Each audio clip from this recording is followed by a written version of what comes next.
que hoy vamos a tocar el tema de medicina. Vamos a empezar hoy con nuestro primer tema de ciencias naturales. En su plataforma, como ustedes pueden ver, tenemos todo este material donde nos habla sobre todo lo que es la medicina, diferentes cuestiones de medicina que vamos a trabajar. Entonces, para ello, vamos a iniciar con lo que es algo que se llama el juramento hipocrático. Vamos a hablar de un señor llamado Hipócrates y por qué nombramos a ese señor Hipócrates. ¿Listo? Entonces, ya les voy a compartir pantalla. Vamos a ver este video.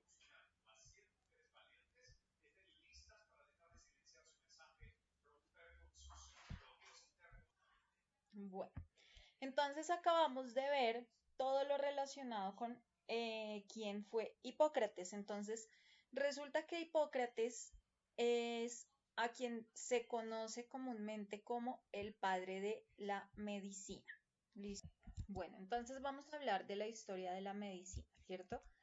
Nos dice que el primer médico que hubo en la historia fue el señor Hipócrates. A él se le llamaba Hipócrates de Cos. ¿Por qué se le llamaba Hipócrates de Cos? Resulta que en la antigua Grecia los apellidos se recibían dependiendo del lugar de origen. Entonces, por ejemplo, si Joana, ¿tú de dónde eres? De Aguachica Cesar. Entonces, digamos, en este caso es como si Joana fuera Joana de Aguachica.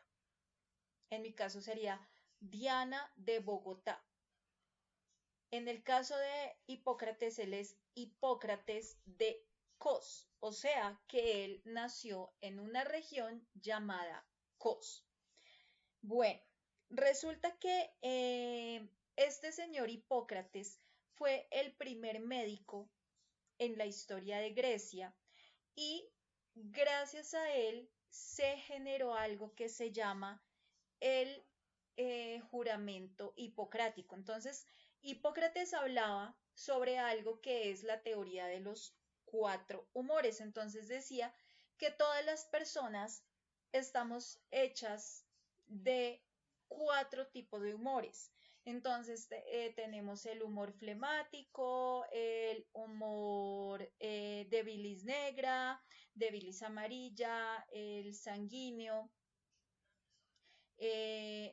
eh, entonces, es una multiplicidad como de sentimientos que forman al ser humano. ¿Listo? Eh, en este caso, por ejemplo, ¿cómo es que se forman esos sentimientos? Entonces, nosotros miramos nuestros temperamentos, no tanto sentimientos, sino temperamento. Entonces, si hay momentos en los que si tiendo a ser más calmado, si tiendo a ser más colérico, si tiendo a ser más depresivo, todo eso hace parte del ser humano. Sin embargo, para poder tener una buena salud, la persona debe tener todo ello nivelado. ¿Listo? Entonces debe tener así, digamos, puede ser un 25% flemático, un 25% bilis amarilla, un 25% bilis negra y un 25% colérico. ¿Sí? Entonces, ¿para qué? Para llegar a un 100%. Entonces, todo debe estar nivelado. Entonces, hay unas normas dentro de la medicina, ¿cierto? Que a donde quiera que nosotros vayamos se tienen que cumplir. Resulta que eso fue en la antigua Grecia, pero si nosotros viajamos a la época del Imperio Romano, también hubo una persona llamado Galeno de Pérgamo. Entonces, resulta que Galeno también fue un médico, pero en este caso era un médico griego. ¿Y qué pasaba con Galeno? En este caso, él elabora vuelve a crear lo que en ese momento se llamaba la herencia. Cuando yo hablo de herencia a nivel de ciencias naturales, no es el que yo le dejo una propiedad a mi hijo, no, la herencia es a nivel genético, a nivel de salud, lo que un padre le va a dar a su hijo. ¿Qué es lo que le va a heredar? Le va a heredar, por ejemplo, la mala visión, le va a heredar una enfermedad terminal como el cáncer, le va a heredar problemas renales, ¿qué tipo de herencia le va a dejar ese padre a sus hijos? Entonces, él es otro de los duros, otro de los que hacen eh, o generan una serie de cambios en cuanto a la historia de la medicina. ¿Listo? Vamos a hablar acá sobre lo que son las enfermedades. Entonces, hay unas enfermedades que se vienen dando en este siglo, ¿cierto? Sin embargo, son enfermedades que también existieron hace varios tiempos, ¿cierto? Eh, bueno, vamos a hablar acá, por ejemplo, nos nombran la sífilis. ¿Listo? ¿Quién sabe qué es eso de la sífilis?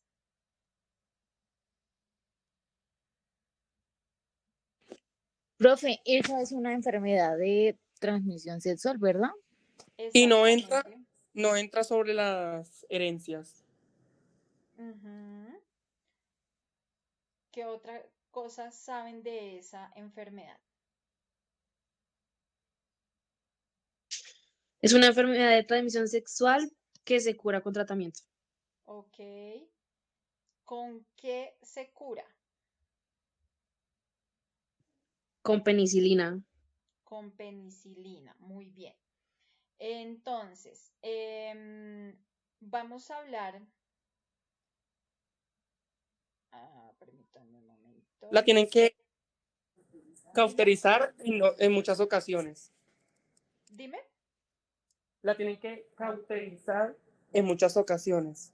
Ok, dependiendo, porque puede generar algunas cosas todas raras, ¿cierto? Sí. Em, bueno, entonces, bueno, primero vamos a retomar un poquito sobre Hipócrates de Cos, ¿cierto? Entonces, digamos que estas personajes van a ser como los rockstars, ¿cierto? Como de la antigüedad. Entonces, Hipócrates dijo que las enfermedades tenían causas naturales. ¿Cuáles son esas causas naturales? De pronto el clima, de pronto la dieta, de pronto los hábitos. Y él es quien va a dejar una herencia en la medicina que es lo que se llama el juramento hipocrático. Y el juramento hipocrático es algo que todos los médicos deben hacer para prometer que no van a hacerle daño a sus pacientes. ¿Listo? En este caso, la teoría de los cuatro humores que propone Hipócrates eh,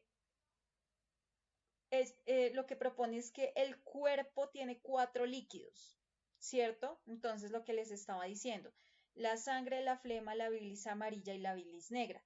Entonces, si hay algo que no está bien, si se desequilibra, por ejemplo, que tengo más de sangre que de flema, de bilis amarilla y de bilis negra, ahí ya hay una enfermedad. ¿Listo? Ahora, este señor Galeno, también a él lo llamaban el anatomista, él era el que se encargaba de revisar a los gladiadores en Roma. ¿Ustedes se acuerdan de una película que se llama Gladiador? ¿Se vieron la película de Gladiador? ¿Alguien se la vio? Mándenme una No. No, profe, reacción.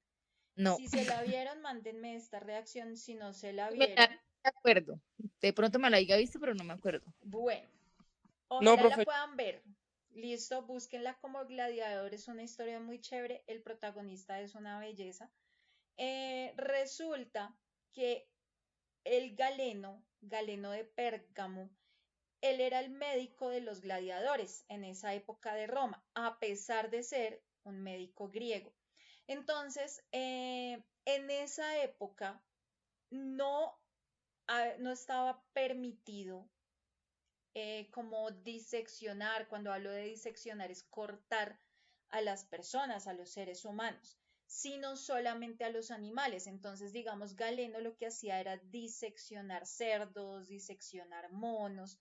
Entonces, prácticamente todo lo que Galeno propone de cómo diseccionar, digamos, para las personas que van a aprender a hacer cirugías, él es el que propone cómo deben ser los cortes. Entonces, eh, obviamente, pues en ese tiempo, como se basaba en los animales, pues obviamente van a cometer errores con el cuerpo humano, porque una cosa es hacer una disección en un cerdo y otra muy diferente hacerla en un ser humano, ¿cierto? Yo no puedo cortar a un ser humano para hacerle una cirugía así como voy a cortar a una vaca, ¿sí? ¿Por qué? Porque empezando que la posición de los órganos va a ser totalmente diferente, la cantidad de órganos va a ser totalmente diferente, digamos, las capas de piel van a ser totalmente diferentes. Entonces, él sí descubre que las arterias llevan sangre, porque se creía que las arterias, en ese tiempo se creía que las arterias llevaban era aire. Entonces él es el que se da cuenta que llevan sangre y que no llevan aire. Bueno, entonces durante el siglo XV, el siglo XVI, eso es más o menos durante los años 1400 a 1500 larguito, resulta que empiezan a haber muchos viajes. Acuérdense que, acordémonos, digamos, de lo que se llama el supuesto descubrimiento de América, que realmente no fue ningún descubrimiento, sino una invasión, ¿cierto? O sea, los europeos cuando llegan a América llegan es a invadir, no llegan a descubrir. Eso que hay, que es que Cristóbal Colón llegó a descubrir América. No, eso es mentira porque él nunca llegó a descubrir América. Llegó fue a invadir porque América ya estaba poblada. Entonces, ¿qué pasa durante esa invasión de toda esta gente, de todos estos europeos?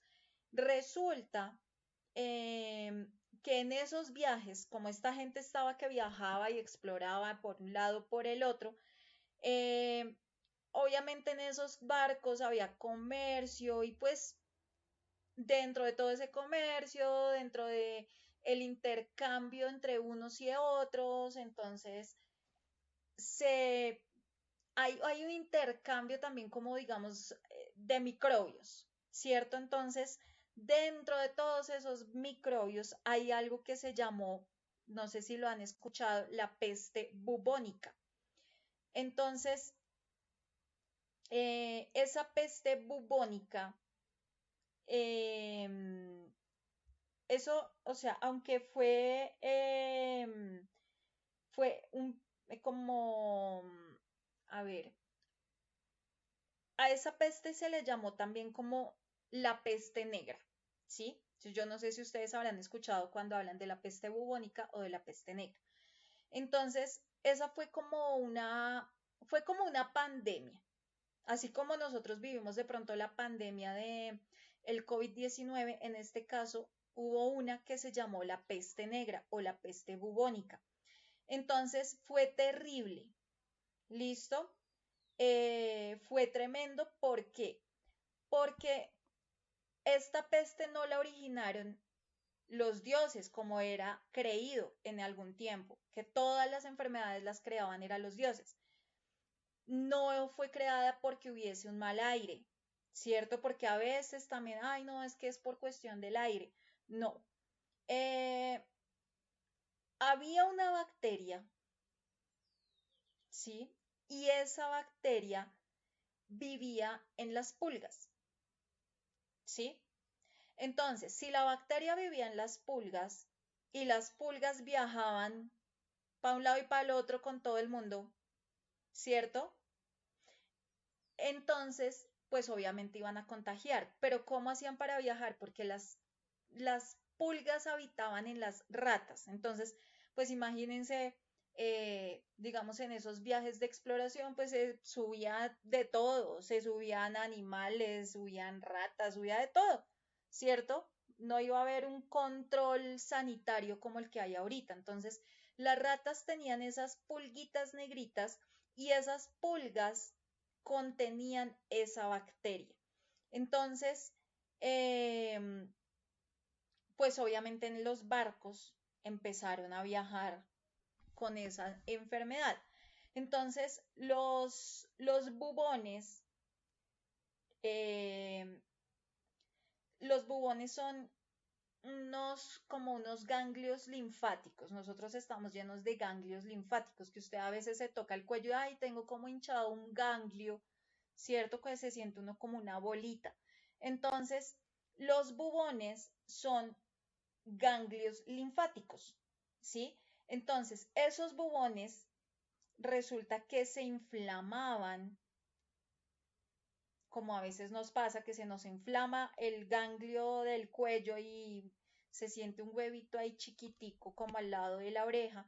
Entonces, esos bubones se inflamaban y empezaban a generar, pues, lo que le pasa a una persona cuando se contagia con algo. Entonces, fiebre, le puede dar escalofrío, esos bubones pues empezaban a doler, o a veces ya era tan grande el bubón que empezaba como a salir pus o empezaba a salir sangre y las personas se empezaban a llenar de manchas negras en la piel, ¿sí? Entonces, por qué se llamó la peste negra? Porque las personas empezaban a tener manchas negras en su piel.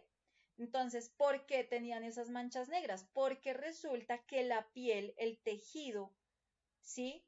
Esas heridas se empezaban a morir y eso empezaba a generar algo de gangrena. ¿Listo?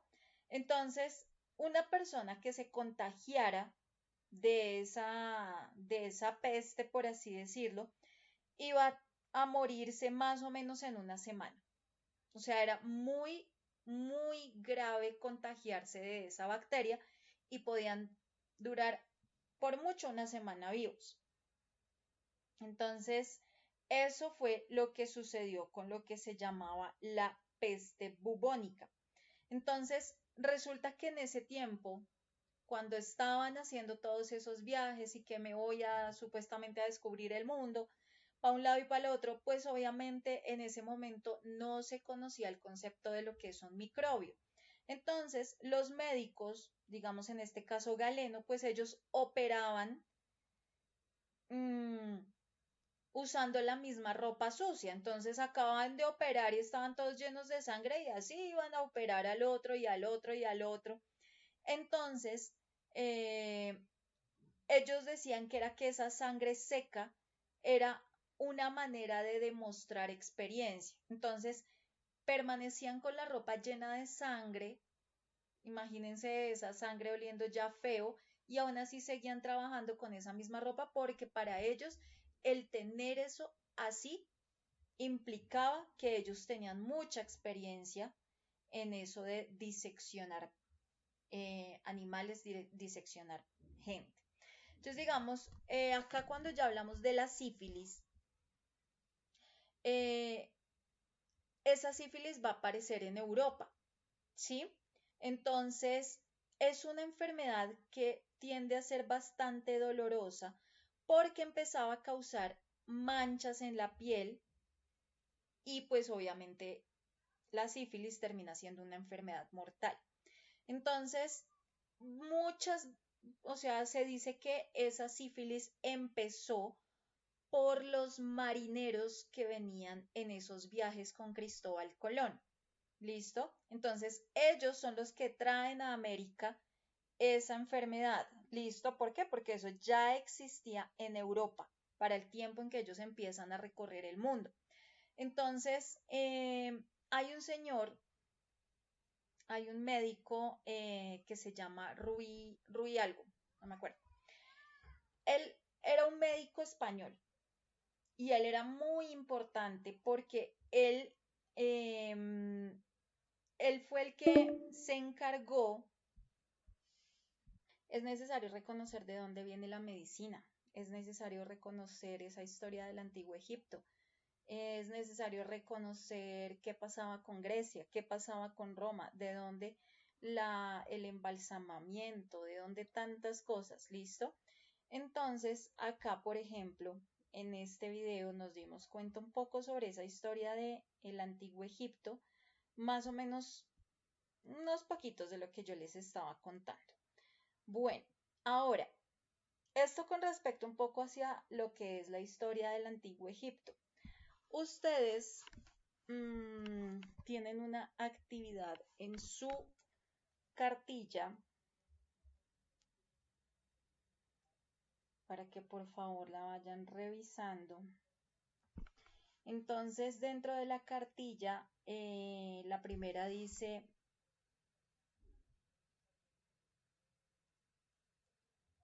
Historia de la medicina, el juramento de Hipócrates, y viene algo que dice introvertido o extrovertido. ¿Ustedes cómo se consideran? Entonces, por ejemplo, vamos a ver. Abigail, ¿tú te consideras más como de una forma más introvertida o extrovertida? ¿Quién está desde Abigail Camacho Aranda?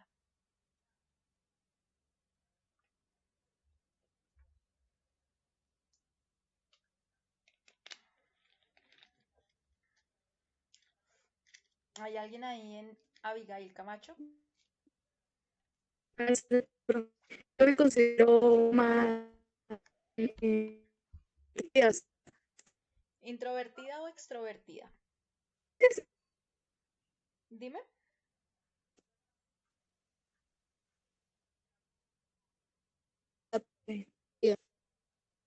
introvertida. Introvertida, listo. Introvertida. Entonces, o sea que si tú te consideras más ¿Sí me escucha? introvertida, dentro de la teoría de los 4 humores que propone Hipócrates de Cos, vas a tener un temperamento melancólico y flemático. Entonces, la persona que tiende a ser melancólica y flemática resulta que tiene una serie de fortalezas y una serie de debilidades. Entonces, les voy a mandar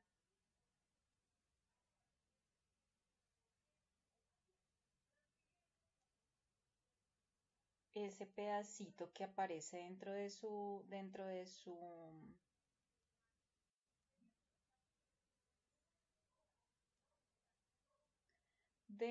cartilla. Entonces, dice, quien es introvertido tiene la mezcla entre ser de temperamento melancólico y de tener temperamento flemático. La persona con temperamento melancólico tiene esa lista de fortalezas y esa lista de debilidades. La persona con temperamento flemático tiene esa lista de fortalezas y tiene esa lista de debilidades. Por lo tanto, si usted se considera una persona introvertida, tiene fortalezas de melancólico, fortalezas de flemático, debilidades de melancólico y debilidades de flemático. Todas esas no.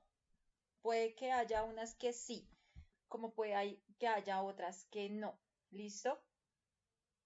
Joana, ¿tú te consideras introvertida o extrovertida?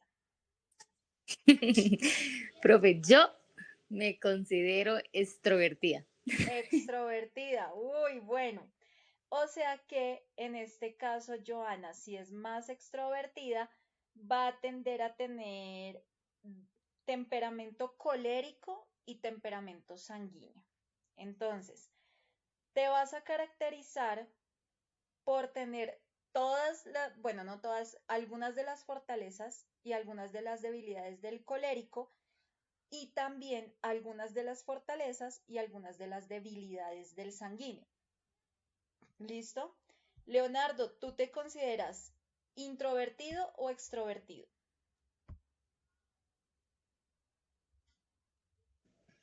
Buenas tardes. Hola, Sí, Leonardo.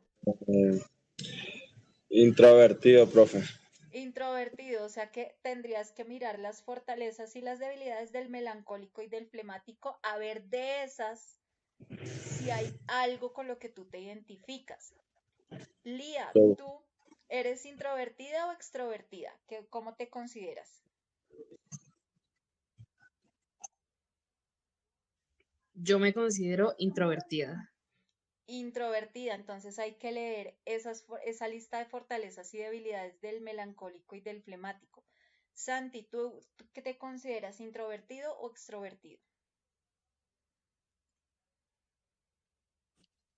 Profe, extrovertido. Extrovertido, entonces tendrías que revisar las fortalezas y debilidades tanto del colérico como el flemático, como del sanguíneo, perdón, a ver de esas, cuáles de todas esas, de pronto ustedes dicen, uy, sí, yo me identifico con esto, yo me identifico con esta fortaleza y me identifico con esta debilidad.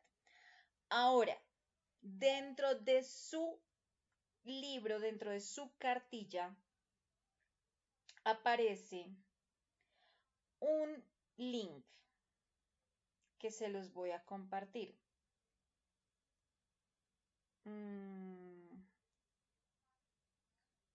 Es un test de personalidad.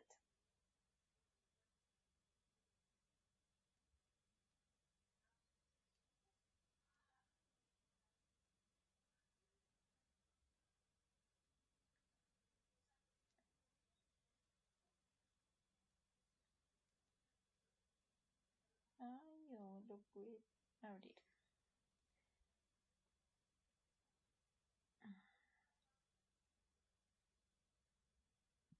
Entonces, este test de personalidad, ¿listo? Dice, encuentra tu tipo de temperamento según Hipócrates. Se los voy a enviar al grupo.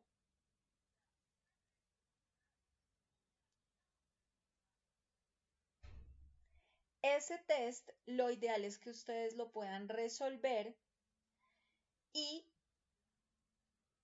puedan identificar su tipo de temperamento. ¿Listo? Les va a aparecer algo en específico ahí.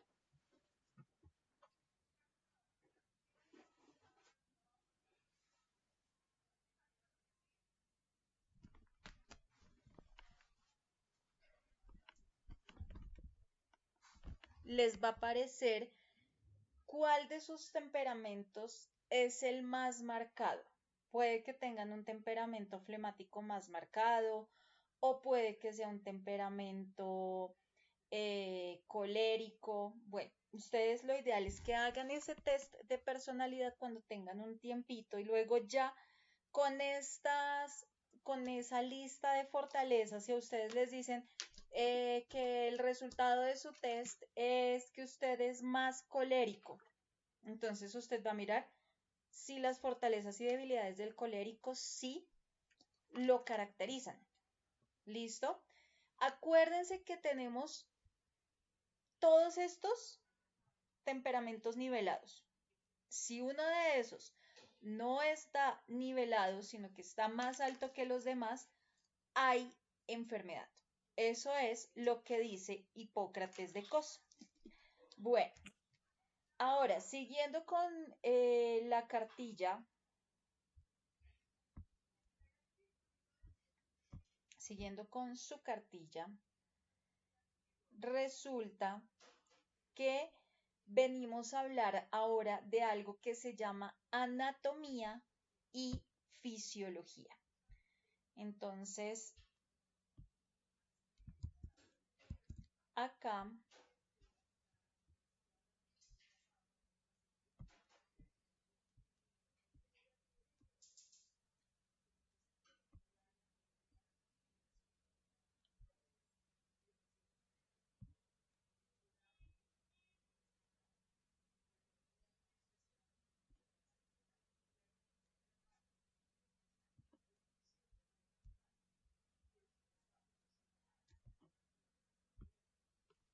así acá está.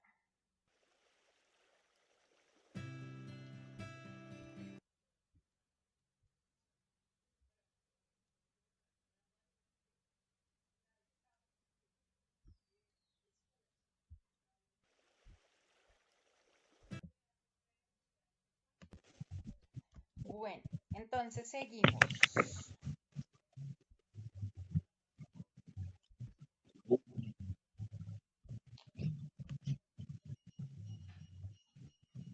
Ay, creo que no estaba grabando esa parte de la clase.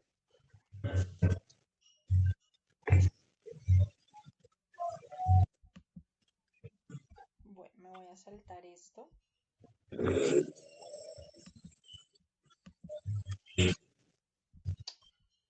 No, no grabé esa parte de la clase. Bueno.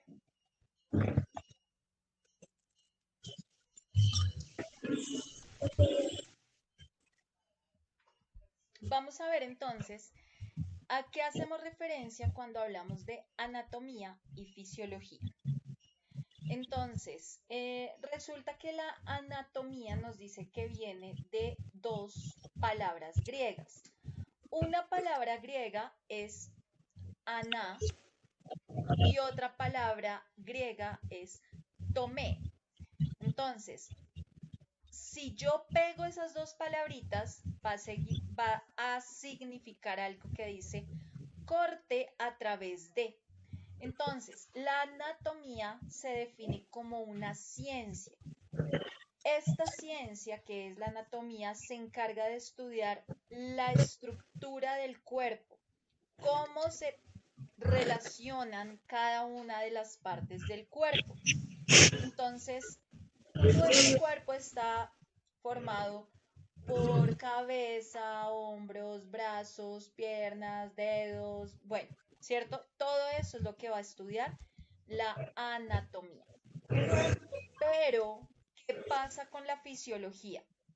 La fisiología también viene de dos palabras griegas. Entonces, una palabra griega es défisis, que quiere decir naturaleza, y otra palabra griega es logos, que quiere decir estudio. ¿Qué quiere decir fisiología? El estudio de, digamos, de las funciones corporales a nivel de la naturaleza del cuerpo. Entonces, la fisiología es una ciencia que se encarga de estudiar cómo funciona el cuerpo. ¿Listo? Cómo funciona cada parte del cuerpo. Las ramas de la anatomía. Entonces, si vamos a hablar de anatomía, que son las partes del cuerpo como tal, tenemos muchas ramas. Entonces, tenemos embriología, biología del desarrollo, biología celular, histología, anatomía macroscópica, anatomía de aparatos, anatomía de sistemas, anatomía de superficie, anatomía radiográfica, anatomía patológica, anatomía regional. O tenemos también que la fisiología también tiene otras ramas. Entonces, la fisiología, que es la que se encarga de estudiar cómo funcionan las partes del cuerpo. Entonces, vamos a tener neurofisiología. Entonces, es cómo funciona el cerebro. A nivel de neuro, todo lo relacionado con neuro quiere decir algo relacionado con el cerebro. Endocrinología, fisiología respiratoria, fisiología del ejercicio, fisiología cardiovascular, inmunología, fisiología renal, fisiopatología. Todas estas ramas hacen parte de la fisiología. ¿Listo?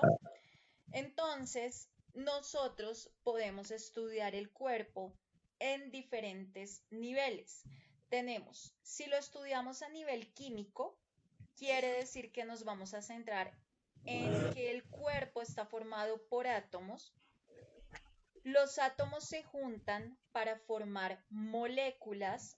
Por ejemplo, en este caso, se juntan para formar algo llamado la molécula de ADN. Esas moléculas juntas van a formar algo que se llama una célula. Un conjunto de células se va a juntar para formar un tejido. Entonces, cuando hay un grupo de células, ya hablamos de nivel celular. Cuando ese grupo de células se juntan, forman un tejido, y a eso ya lo llamamos un estudio a nivel tisular. Cuando todos esos tejidos se juntan uno con otro, se va a formar un órgano. Entonces ya estamos haciendo un estudio a nivel de órganos. Varios órganos se van a juntar para crear algo que se llama un sistema o que se llama un aparato.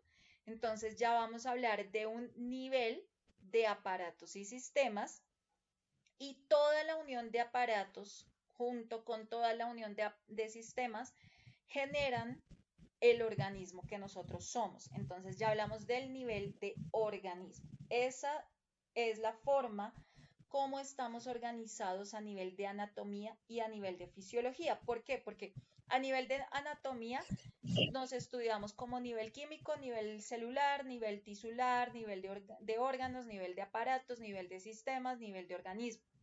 Pero si hablamos a nivel de fisiología, entonces voy a ver esos órganos y todo eso ya a través de estas ramas. ¿Listo?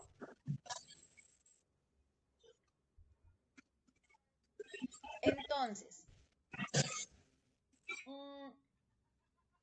nosotros tenemos algo que se llama el sistema y algo que se llama el aparato. Entonces vamos a pensar en un equipo de fútbol. Vamos a hablar, por ejemplo, del Real Madrid. ¿Listo? Entonces, en el equipo del Real Madrid hay varios jugadores, ¿cierto? Entonces, hay unos que son los defensas, hay otros que son los volantes, hay otros que son los delanteros, hay otros que son los arqueros, ¿sí? Entonces, cuando yo hablo de sistema, es todo el grupo de volantes. Otro sistema es todo el grupo de volantes. Otro sistema es todo el grupo de delanteros. Otro sistema es todo el grupo de arqueros. Otro sistema es todo el grupo de defensas, ¿sí? Entonces, el sistema es como ese conjunto de órganos que todos están relacionados. Entre todos ellos van a cumplir una función específica a nivel fisiológico, ¿sí? Eso es lo que pasa en nuestro cuerpo. Entonces, van a haber unos órganos que van a trabajar todos haciendo una cosa en común, ¿cierto? Ahora, cuando yo hablo del aparato, voy a volver a mi equipo de fútbol. Entonces, voy a volver a hablar del Real Madrid. Entonces, el aparato ya son los volantes, los defensas, los arqueros, los delanteros, los laterales. Todo eso ya es un aparato. ¿Por qué? Porque es que es el conjunto de muchos órganos y todos trabajan para realizar una función dentro del organismo. ¿Sí ven? Sin importar cuál sea su actividad dentro del organismo, pero todos trabajan haciendo algo para el organismo. Entonces, eso es lo que pasa entre la diferencia entre un sistema y un aparato. ¿Listo? Como para orientarnos con lo de los equipos de fútbol. Bueno. Tenemos diferentes tipos de sistemas. Entonces, está el sistema tegumentario. Entonces, cuando hablamos del sistema tegumentario, estamos hablando de la piel, ¿cierto? Estamos hablando de las uñas,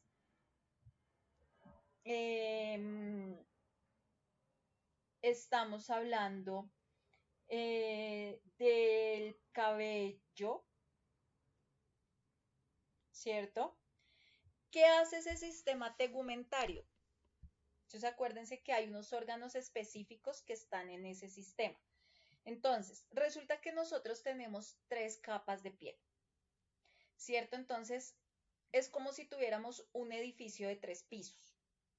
Entonces, el techo se llama epidermis porque es la que yo puedo tocar, ¿cierto?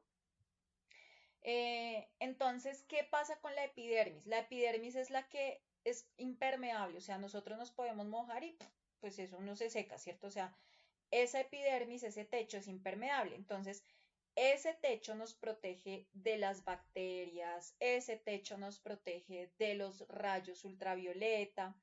Entonces, em, ese, ese techo, esa epidermis, tiene algo que se llama la melanina.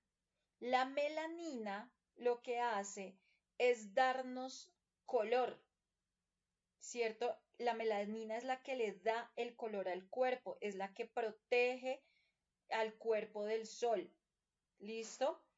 Eh, Ahora, en medio, o sea, está el techo y debajito del techo está otra capa de piel que es como se le llama la dermis. Entonces, la dermis sí es mucho más gruesa, es más elástica. Entonces, dentro de la dermis hay vasos sanguíneos. Dentro de la dermis hay terminaciones nerviosas. Dentro de la dermis, por ejemplo, está algo que se llaman, digamos, si hablamos de la dermis en la cabeza, están lo que conocemos como los folículos pilosos, que es donde nace el pelo. Dentro de la dermis también están las glándulas. ¿Listo? Entonces, la dermis fabrica algo que se llama el colágeno. Ese colágeno es lo que hace que la piel esté firme, ¿sí?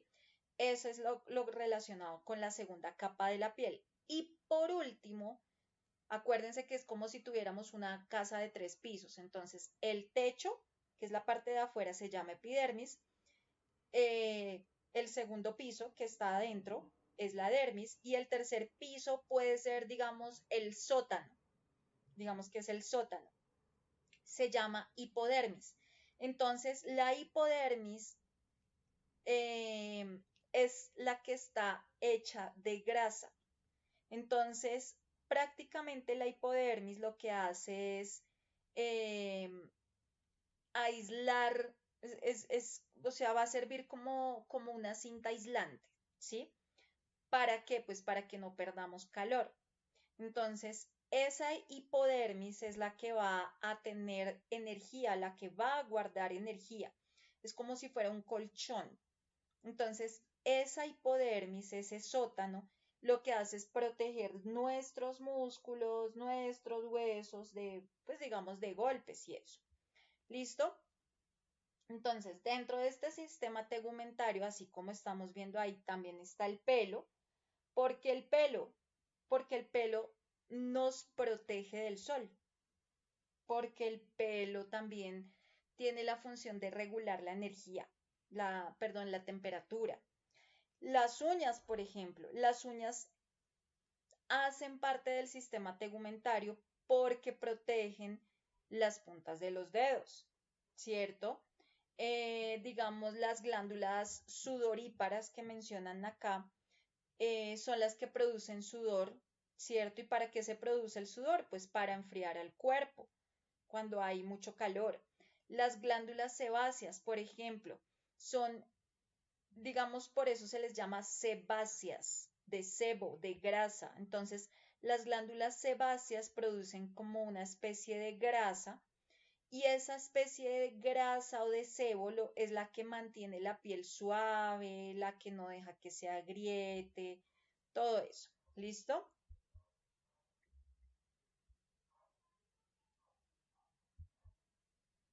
Vamos a hablar del sistema esquelético. En este caso, cuando hablamos del sistema esquelético, nos dice que lo componen los huesos y las articulaciones y los cartílagos también. Entonces, digamos, el sistema esquelético lo que ayuda a hacer al cuerpo es soportar, ¿cierto? ¿Por qué? Porque le está dando forma al cuerpo, porque gracias al sistema esquelético, los órganos están en una posición específica, no están por allá el estómago bailando por allá en la cabeza y de repente me llegó el estómago a una mano. No, ¿cierto? El sistema esquelético lo que hace es permitir que todo esté en su lugar. El sistema esquelético también es una protección porque, digamos, el cráneo protege al cerebro, las costillas protegen al corazón, las costillas protegen a los pulmones. Imagínense uno sin esos huesos, un medio golpecito y no, ya se murió uno. Digamos, el movimiento también permite el sistema esquelético. ¿Por qué? Porque los huesos eh, hacen las veces, digamos, como de palancas, ¿cierto? Esos huesos hacen que los músculos se muevan, porque si no tuviéramos huesos, pues seríamos como una gelatinita ahí, ¿cierto? Rodando por el piso.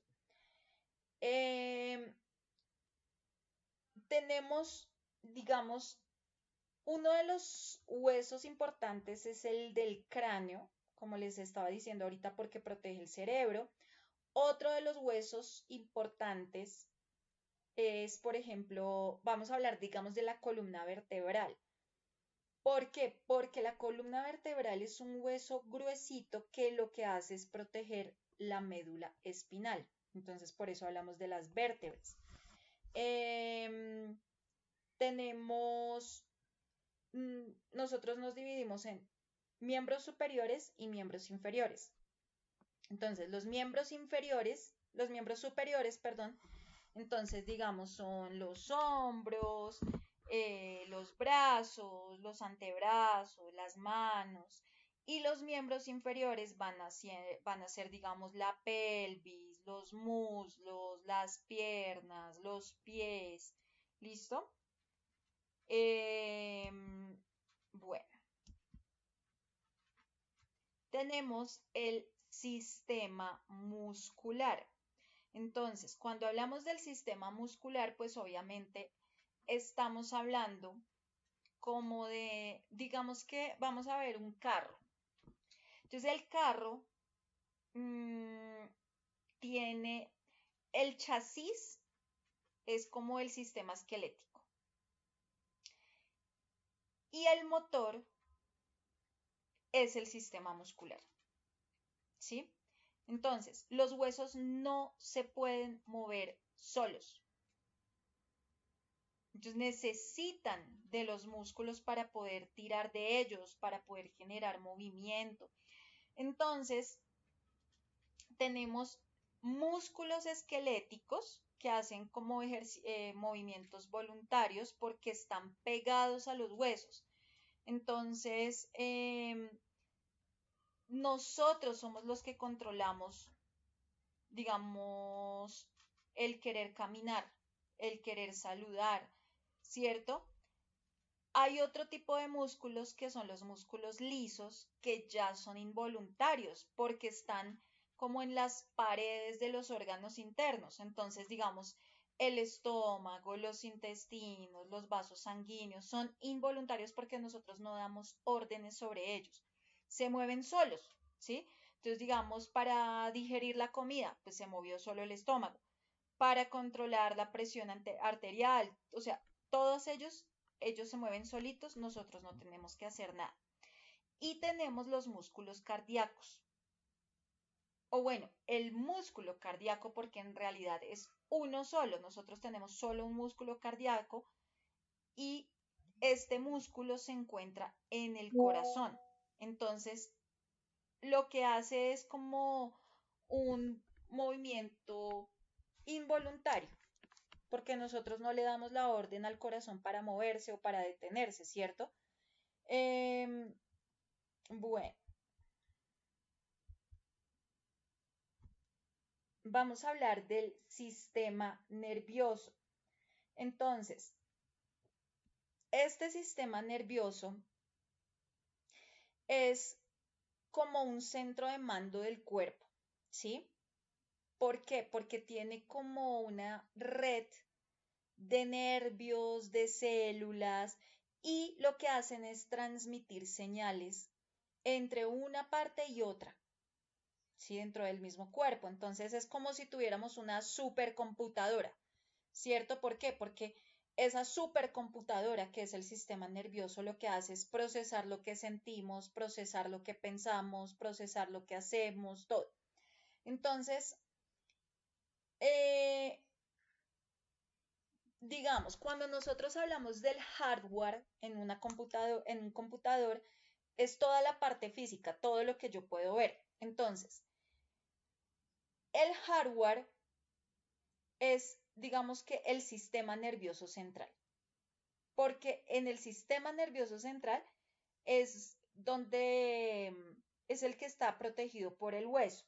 Entonces, dentro del sistema nervioso central está, por ejemplo, el encéfalo, ¿cierto? Entonces, ahí está el cerebro, está el cerebelo, está el tronco encefálico. Tenemos, por ejemplo, la médula espinal. ¿Por qué? Porque la médula espinal conecta al cerebro con todo el cuerpo, ¿sí? Y esa es la que está protegida por la columna vertebral. Tenemos otro sistema nervioso, que es el sistema nervioso periférico. Entonces tenemos el sistema nervioso central, el sistema nervioso periférico. Entonces, en el sistema nervioso periférico es de donde salen todos los nervios que vienen del sistema nervioso central. Entonces, llegan hasta la punta de nuestros dedos. ¿Sí? Entonces, ¿qué hace el sistema nervioso periférico? Entonces, es el que envía como información de lo que se siente, de las sensaciones. Entonces, digamos, si usted se quemó, ¡puf! Ese mensaje de quemado le llega de una vez al cerebro. Ahí actuó el sistema nervioso periférico. Lleva como esas órdenes del cerebro a los músculos. Y tenemos algo que es el software. Es algo que si yo lo controlo o no lo controlo, eso va a tener como una división. Entonces, uno es el sistema somático, porque vamos a controlar los movimientos voluntarios. Entonces, digamos, patear un balón es algo voluntario. Eso lo hace el sistema somático. El sistema autónomo, lo que es involuntario. Entonces, los latidos del corazón, yo no digo, ay, voy a hacer que el corazón me lata de tal manera. No, eso ya latió así, punto. La digestión fue así y punto. Eso lo hace el sistema autónomo. ¿Listo? Y tenemos por acá el sistema endocrino. Entonces, cuando hablamos, cuando nos referimos al sistema endocrino, es como una red, digamos que ustedes han escuchado ahorita de lo que se llama la fibra óptica, ¿cierto? Entonces, es como que envía mensajes súper rápidos, ¿cierto? Es como un servicio de mensajería del cuerpo. Entonces, porque va a utilizar algo que se llaman las hormonas. Las hormonas son como unos químicos y esos químicos van a viajar por la sangre para darle órdenes a los órganos que están por allá en otro lado. Entonces, el sistema endocrino no tiene cables. ¿Por qué? Porque está formado por las glándulas. Las glándulas están por todo el cuerpo. Entonces, esas glándulas llegan a la sangre. Entonces, hay algo que se llama el hipotálamo, que ustedes lo están viendo ahí. El hipotálamo es el que recibe información, ¿sí? Y entonces el hipotálamo va y le dice a la hipófisis las hormonas que tiene que soltar. Entonces le dice, oiga, venga, hipófisis, suélteme tal hormona, ¿sí? Y la hipófisis, que es una glándula muy importante, es la que controla todas las demás glándulas del cuerpo. Todas. ¿Listo? Entonces, por eso están el hipotálamo y la hipófisis están siempre juntitas. Ahora, cuando hablamos de la tiroides, que es una glándula, esa glándula hay personas que se enferman de la glándula de la tiroides. Esa glándula está en el cuello. Entonces, la tiroides parece una mariposa, tiene forma de mariposa. Y lo que hace es producir unas hormonas que lo que hacen es controlar la velocidad con la que, digamos, nuestras células van a quemar energía. Entonces, para que yo tenga energía debo alimentarme. Entonces, yo me alimento y hay una parte de la célula que se llama la mitocondria, absorbe la energía de esa alimentación y eso es lo que me permite poderme levantar todos los días, hacer ejercicio, ¿cierto? El que yo tenga energía todos los días es gracias a esas mitocondrias de la célula. Y entonces resulta que hay una hormona en el cuello que es la tiroides y va a encargarse de decir con qué velocidad esa célula puede quemar energía. Entonces, bueno, le voy a dar permiso de quemar energía durante tanto tiempo. Pero, ¿qué pasa? Si la tiroides se ve afectada, pues todo se va a ver afectado. ¿Listo? Entonces ya no va a quemar energía y por eso es que las personas que tienen problemas de tiroides se empiezan a engordar, ¿cierto? Porque no están quemando energía, porque hay una falla con esa tiroides. Ahora, el páncreas, por ejemplo. El páncreas es una glándula que controla el azúcar, ¿sí? Entonces, produce algo que se llama la insulina. Entonces, ¿en dónde se produce la insulina? En el páncreas, ¿sí? Resulta que cuando tenemos problemas de diabetes es porque hay una situación con la insulina. Entonces, por eso nos tienen que inyectar insulina en el ombligo, ¿cierto? Porque estamos teniendo problemas de niveles de azúcar en la sangre. Por acá hablan de las glándulas suprarrenales que están encimita de los riñones. Esas glándulas suprarrenales, ¿por qué son tan importantes? Porque son las que se encargan de controlar el nivel de estrés. Ellas son las que producen eso que se llama que nosotros conocemos como la adrenalina, como el cortisol. Entonces, el cortisol, cuando usted está sufriendo de, por ejemplo, de depresión, de ansiedad, lo mandan al psicólogo, luego al psiquiatra y le dicen que es que está teniendo problemas con el cortisol, quiere decir que hay una afectación en las glándulas suprarrenales. Entonces, que uno dice, ay, pero es que el cortisol, ¿dónde se da el cortisol? En las glándulas suprarrenales. ¿Dónde están las glándulas suprarrenales? Encima de los riñones. Entonces, esas glándulas suprarrenales son las que nos dan energía para, digamos, manejar situaciones de estrés, algo que nos da miedo o como digamos que hay algo de peligro, entonces pues uno reacciona frente al peligro, ¿cierto? Eh, digamos los ovarios y los testículos. Los ovarios, ¿qué pasa? Que producen algo que son los estrógenos y la progesterona y los testículos producen la testosterona. Entonces, todas ellas lo que hacen es generar cambios físicos en nuestra adolescencia, ¿cierto? Cambios físicos durante nuestra adultez. ¿Listo? Eso es lo que pasa con el sistema endocrino. Vamos con el sistema linfático. Entonces, este sistema hace mención a algo que se llama la linfa. Entonces, el sistema linfático es prácticamente como un sistema de alcantarillado de una ciudad, ¿sí? Entonces, es como el sistema de alcantarillado, como si fuera el equipo de seguridad privada del cuerpo, todo eso en uno solo, todo eso en un solo cuerpo. Entonces, es como muy similar al sistema circulatorio, pero no transporta sangre, sino transporta algo que se llama linfa. Entonces, la linfa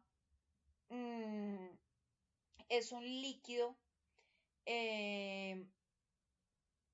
que está compuesto por agua, por grasas, por proteínas.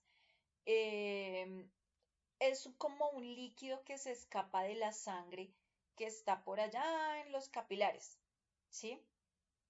Si digamos el líquido o esa linfa se queda ahí, pues uno se empieza a hinchar como si fuera un globito. Entonces lo que hace el sistema linfático es recoger ese líquido, lo filtra y lo devuelve a la sangre, ¿cierto? Entonces, digamos, las tuberías que recorren el cuerpo son digamos que los vasos, los capilares. Entonces, la linfa pues se mueve porque los músculos se contraen cuando caminamos o cuando nos movemos, ¿cierto? Entonces, eh, por eso nos dicen, haga ejercicio para que no tenga que retener líquidos. Cuando estamos haciendo retención de líquidos, quiere decir que hay un problema con la linfa, que son los líquidos que salen de la sangre. ¿Listo? Y acá ya hablamos de aparatos, entonces solamente vamos a terminar con sistemas y la próxima clase vamos a hablar de lo que son los aparatos. Bueno, entonces hasta acá les queda alguna duda, pregunta.